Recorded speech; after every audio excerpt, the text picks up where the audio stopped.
Yo, I'm Matt, And I'm Joel, and we're FringeCraft. Today we're going to be watching a video, Elon Musk on Instagram on the Joe Rogan Experience.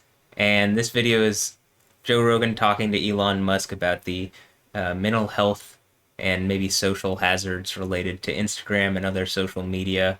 And thought this was an important topic to cover uh, because being off social media is somewhat of a fringe idea, and not enough people treat it as important to their mental health. And this is maybe the most successful person in America and one of the most successful comedians talking about the importance of, moderating and maybe even cutting off your Instagram and uh, social media habits.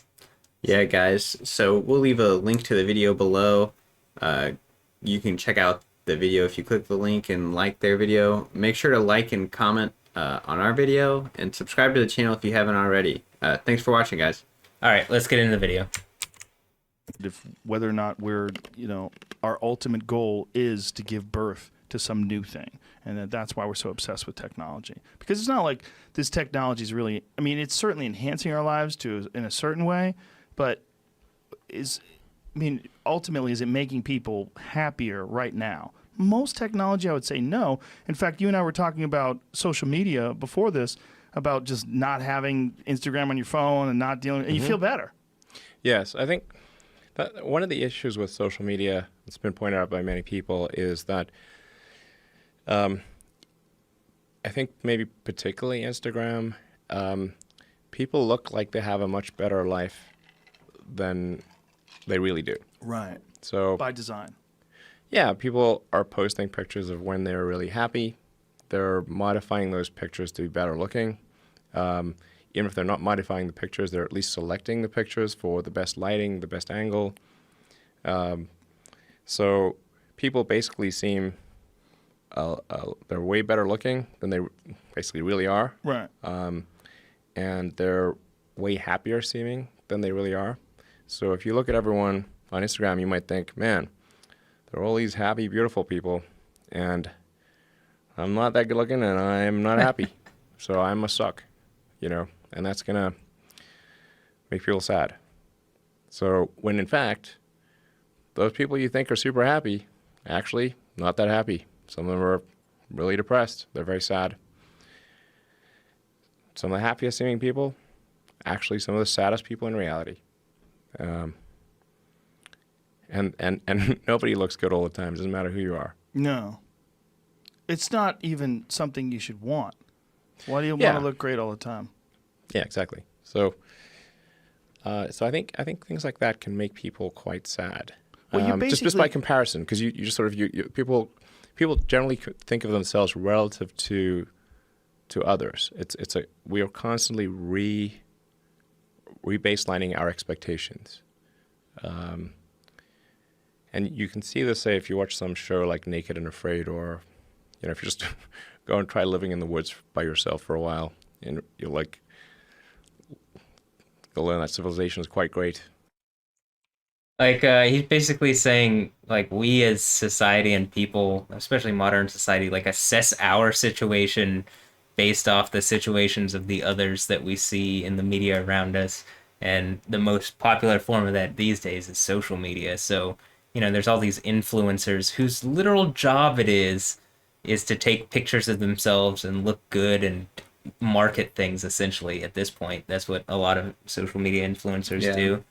And like their job is to make their profile look as, attractive as possible, basically, to whatever group they're trying to make, get to buy these products or follow them or watch them or look at them, whatever.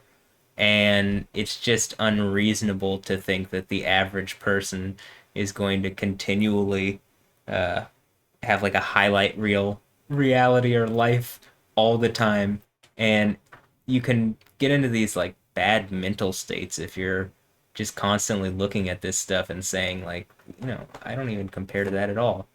And look at like Elon Musk. If you're going to compare yourself to someone, like, this is a guy who's doing really well as far as the world standards goes. He's extremely wealthy. He has, you know,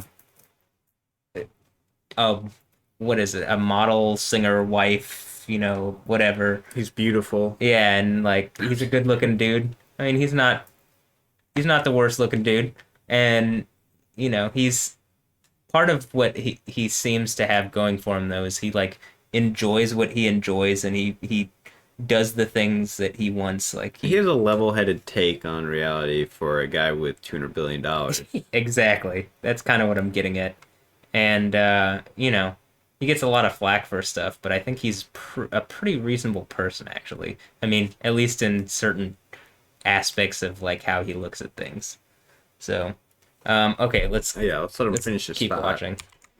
It's a lot of it. It's people want to come back to civilization pretty fast on Naked and Afraid. Wasn't that a Thoreau quote? The comparison is a thief of joy. Yeah, It's beautiful. happiness is reality minus expectations. That's great too. But the comparison is a thief of joy really holds true to people. Is it? Theodore Roosevelt. Roosevelt. Fascinating. When you're thinking about Instagram, because what essentially Instagram is with a lot of people is you're giving them the opportunity to be their own PR agent, and they always go towards the glamorous, And when anybody does show, hashtag no filter, if they really do that, like, oh, you're so brave, look at you, no makeup, Yeah. they look good anyway. You look great. What are you doing? Oh my God, you don't have makeup on. You still look hot as fuck. You know what you're doing. I know what you're doing too.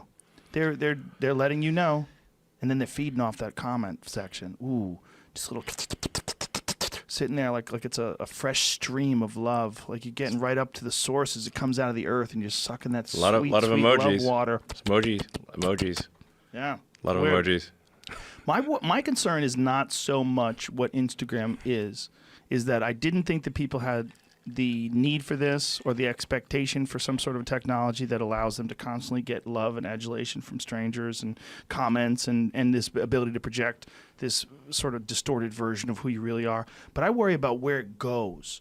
Like, what's the next one? Like, where is it? Is it going to be augmented? Some sort of a weird augmented or virtual sort of Instagram type situation where you're not going to want to live in this real world. You're going to want to interface with this sort of world that you've created through your social media page. It's some next level thing. Yeah.